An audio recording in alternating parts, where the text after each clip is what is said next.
The longest story in the entire Torah is the story of Joseph and his brothers. And this week, we come to a conclusion in that story. In fact, the curtain closes on the book of Genesis as we conclude that book. Joseph, is referred to in literature, rabbinical literature, as Yosef HaTzadik, Yosef the righteous one, Yosef the extra holy spiritual one. And there are a lot of reasons for that. Of course, he resisted the temptation from the wife of Potiphar, and some believe that that's why he's referred to as Yosef HaTzadik. Some believe that the reason why he's referred to as Joseph the righteous is because he didn't get mad at his brothers after everything that they did to him, after selling him into slavery. I'd like to make another suggestion. The commentaries ask a very interesting question. Did Joseph ever reveal to his father, in all the years that they were together in Egypt, after Jacob came down to Egypt and reunited with his son Joseph, did Joseph ever sit down with him, have a cup of coffee, and say, hey, Abba, I want to tell you what really happened to me all those years? I'm assuming Jacob must have asked him. The medieval commentary Rabbeinu Bechai asks this question, and he says, did Jacob ever ask Joseph what happened? Presumably he must have. And what did Joseph do?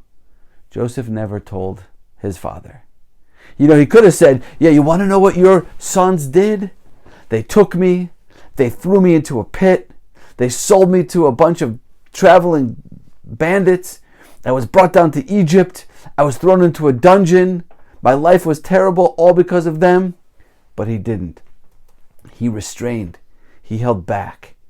And that's why, perhaps, he's referred to as Yosef HaTzadik. What does it mean to be a tzaddik? That's one of the questions that the book of Genesis seems to be closing with. What does it mean to be a righteous person? And there are many answers. But on the most basic level, it means being able to hold back. When there's a part of you, when there's a deep part of you that wants to lash out, that wants to get angry, that wants to share some lashon hara, whatever it is, to go on and ruin somebody potentially, or to damage or to harm somebody. That's what your lower self wants to do, but your higher self, your righteous self, your holy self says, no, I'm not going to do that. I'm going to restrain, I'm going to hold back. That is righteous. And that is why Yosef is called Yosef HaTzadik. So a question to ponder, a question to discuss, perhaps at your Shabbat table, would be, what is an example?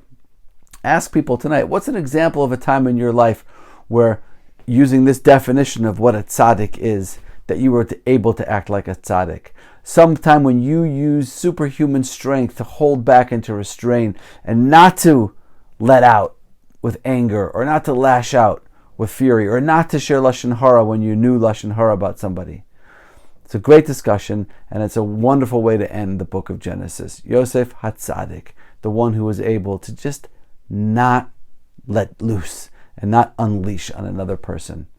Wishing everyone a wonderful Shabbos. Shabbat Shalom from Yerushalayim.